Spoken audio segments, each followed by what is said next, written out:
তবে আরেকটা কথা, সোনালি, আমি এখান থেকে একটা সিপাহী তোমার সাথে পাঠিয়ে দেব, যে সর্বক্ষণিক তোমার সাথেই থাকবে, তোমাকে পাহারা দেবে। তার আর কোনো প্রয়োজন হবে না।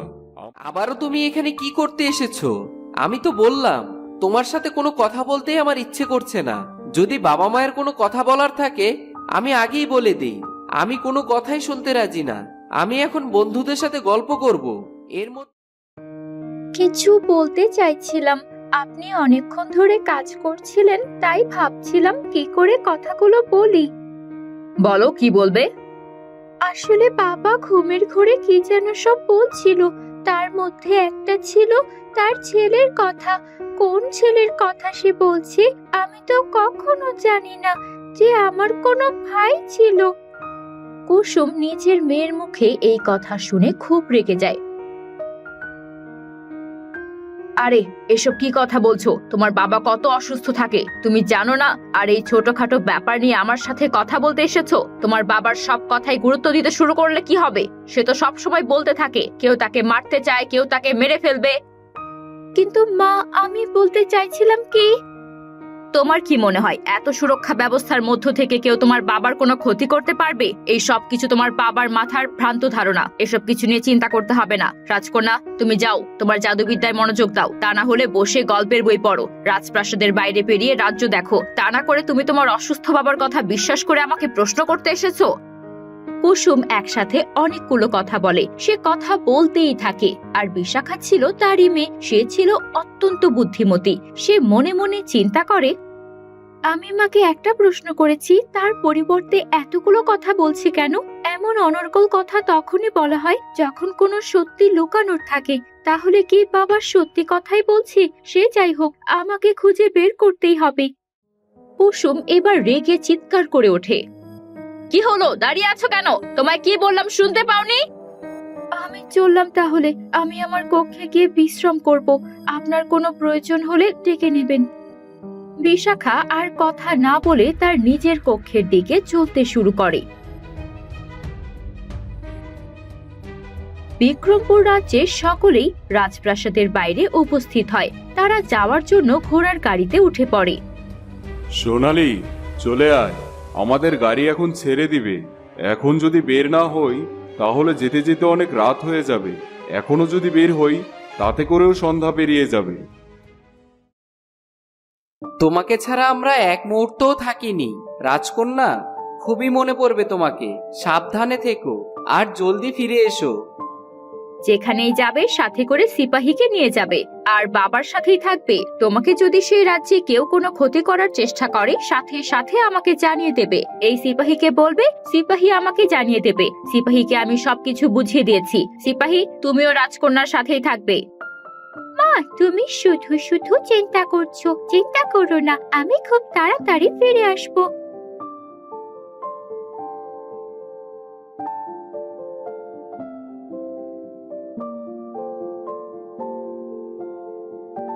এই বলে সোনালি সেই ঘোড়ার গাড়িতে উঠে পড়ে। ঘোড়ার গাড়ি চলতে শুরু করে মায়াপরীদের রাজ্যের দিকে। যাক, অবশেষে আমরা রাজপ্রাসাদ থেকে বেরিয়ে গেছি। আমি যে কতদিন পর রাজপ্রাসাদ থেকে কোথাও ঘুরতে যাচ্ছি, আমার যে কি ভালো লাগছে। মায়াদের রাজ্য খুবই সুন্দর, অনেক ঘোরার জায়গা আছে। আমি নিজে তোমাকে সেসব জায়গায় ঘুরে দেখাবো। আরে রানীপরি, তোমাকে আর আমাকে এত কষ্ট করতে হবে নাকি? সেখানে তো ওর খালাতো ভাই বোন আছে, তারাই ওকে ঘুরে ঘুরে দেখাবে বাকি সব। ঠিক বলেছ। আমার নাতি নাতনি চন্দ্রাবতী আর নিলয় না জানি কত বড় হয়েছে। কতদিন পর তাদেরকে দেখব। প্রায় সন্ধে হয়ে আসে, আর সন্ধে হওয়ার ঠিক আগ মুহূর্তে রাজা বিক্রম তার ঘোড়ার গাড়ি আর সকলকে নিয়ে মায়াদের রাজপ্রাসাদের সামনে আসে। রাজকন্যা চন্দ্রাবতী দূর থেকে তাদের দেখতে পায়। আরে, এই অবেলায় কারা এসেছে? দেখে তো মনে হচ্ছে কয়েকজন এসেছে, সাথে ঘোড়ার গাড়ি। রাজপ্রাসাদেরই কেউ হবে, কিন্তু কাউকেই তো ঠিক মতো দেখা যাচ্ছে না। যাই, মা বাবাকে ডেকে নিয়ে আসি। রাজকন্যা চন্দ্রাবতী এরপর দৌড়ে রাজসভায় যায়। তখন রাজা আকাশ তার সকল কাজ শেষ করে রাজসভা থেকে বেরিয়ে আসছিলেন। বাবা, বাইরে কারা যেন এসেছে ঘোড়ার গাড়ি করে। আমার মনে হয় আমাদের রাজপ্রাসাদে মেহমান এসেছে। কি বলছো? কতদিন তো হয়ে গেল আমাদের সাথে কেউই দেখা করতে আসে না। আর কারো আসার কথা হলে তো আমাকে জানিয়ে আসবে। চলো তো দেখি কারা এলো এ অবেলায়। আর মায়া কোথায়? ঠিক আছে বাবা, আপনি তাহলে বাইরে যান, আমি মাকে ডেকে নিয়ে আসছি।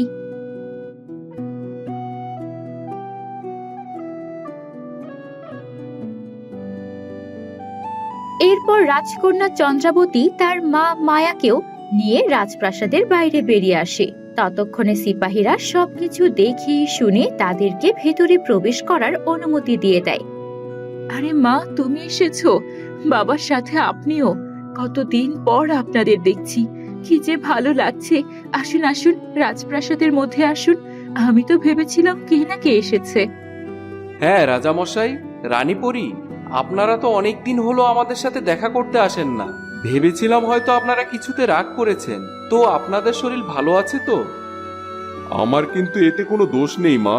আমি আগেই বলে দিই, রানীপরি এত দেরি করে পরিরাজ্য থেকে এসেছি, এই জন্যই তোমাদের সাথে দেখা করতে আসতে আমাদের দেরি হয়ে গেল।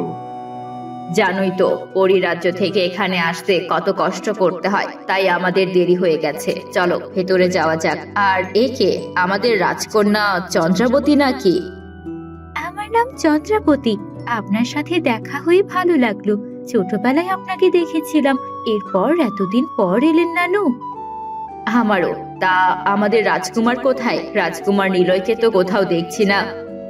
আছে, হয়তো অন্য কোথাও খেলছে, আমি ডেকে পাঠিয়ে দেব। আচ্ছা, সাথের এই মেয়েকে, একে তো একদমই চিনতে পারছি না। কে আর হবে? তোমার বোন কণিকার একমাত্র মেয়ে, রাজকন্যা সোনালী।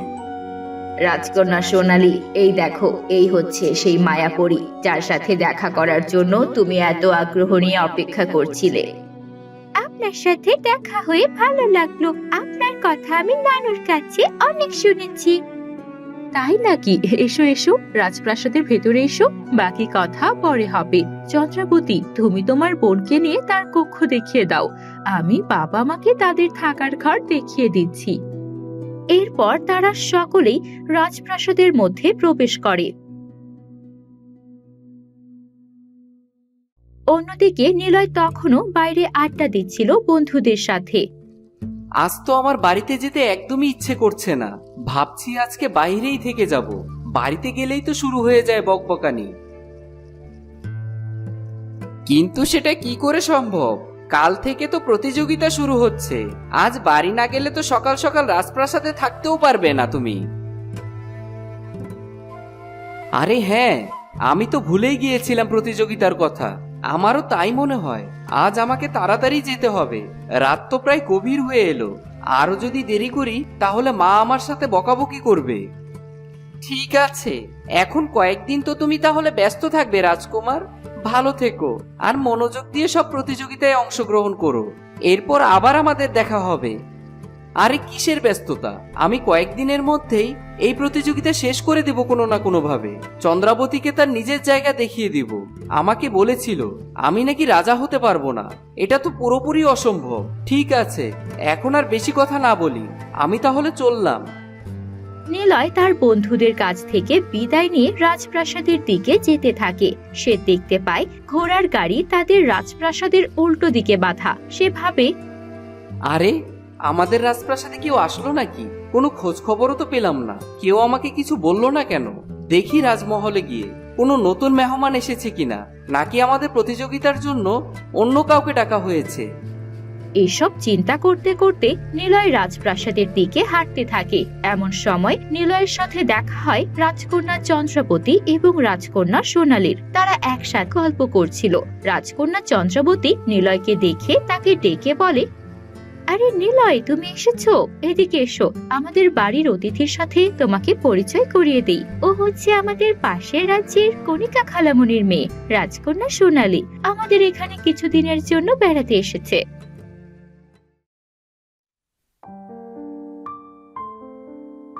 সে যাই হোক, আমি এসব জেনে কি করব?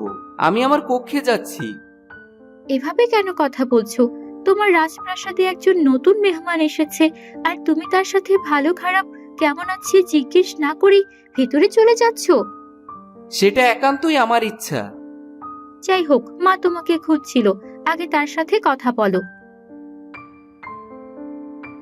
এত কথা বলো না তো, সকাল থেকেই আমাকে জ্ঞান দিয়ে যাচ্ছ। আমি এখন একটু বিশ্রাম করতে চাই। আর কাল সকাল থেকেই তো আমাদের প্রতিযোগিতা, তখনই দেখা হবে। কাল সকালটা হোক না একবার, এরপর তোমাকে প্রতিযোগিতায় হারিয়ে দেব, তখনই বুঝতে পারবে এত বেশি কথা বলার ফল কখনোই ভালো হয় না। নিলয় তার বড় বোনের কোনো কথাই তোয়াক্কা না করে রাজপ্রাসাদের দিকে হেঁটে চলে যায়। রাজকন্যা সোনালী কিছুটা অবাক হয় তার এমন ব্যবহার দেখে। কিছু মনে করো না, আমার ছোট ভাইটা হয়েছে একটু দুষ্টু প্রকৃতির, কোথায় কি বলতে হবে এখনো ঠিক মতো বোঝে না। তুমি চলো, আমি তোমাকে রাজপ্রাসাদের পেছনটা দেখাই, সেখানে আরো সুন্দর কিছু গাছ আছে। চলো যাওয়া যাক। এই বলে রাজকন্যা চন্দ্রাবতী সোনালীকে নিয়ে বাইরে হাঁটতে থাকে। তো বন্ধুরা, এরপর কি হতে চলেছে? রাজকুমার নিলয় আর রাজকন্যা চন্দ্রাবতীর মধ্যকার প্রতিযোগিতা কি অনুষ্ঠিত হবে, নাকি অতিথিদের আসার কারণে এই প্রতিযোগিতা আরো পেছাবে? অন্যদিকে বিক্রমপুর রাজ্যে রানী কণিকা কি তার পরিকল্পনায় সফল হবে? রানী বিথিকার মতো দেখতে অন্য কোনো বুড়ি মহিলাকে কি খুঁজে পাবে মন্ত্রী সিরাজ? জানতে হলে দেখুন আমাদের মায়াকন্যার পরের পর্ব।